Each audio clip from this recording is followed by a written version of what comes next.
So you're just driving down the road, see this badass car or truck, and you want to buy it, but there's no for sale sign in the window.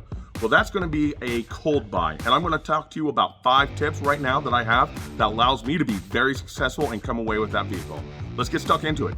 All right, number 1 is going to be have to have money on hand. Also know how much you potentially want to buy this vehicle for. So you got to have your money on hand so that if the seller agrees to letting go of their vehicle, you can pay them instantly. The other thing that we need to talk about is that when you go into this situation, you need to know in your mind what your dollar marks are. What is going to be your top end for this vehicle and what's your freaking, well, there's not really a bottom end. And then also we need to be able to walk away from something. You see something significantly wrong with it, something that's bad, just be ready to walk, okay? Number 2, look presentable and be very, very professional and polite. All right, look, this is your first impression to this person and they are going to judge you on whether they want to do business with you or not.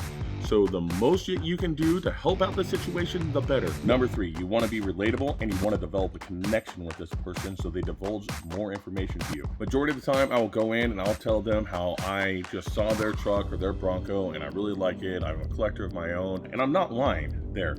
I do collect vehicles and I do like them a lot. Number 4 is going to end up being knowing when to drop the question. And what I'm talking about dropping the question is when to engage and ask them, do they want to sell this? You don't want to rush into this too fast. You may be tempted to, but you still need to do some research on this vehicle and get him to divulge as much information about it as you can possibly get.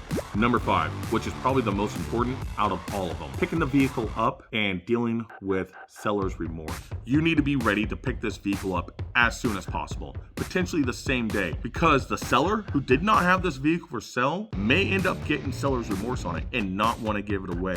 As always, I want you guys to get out there, work on your projects, get stuck in, let me know how they're going. We'll see you on the next one.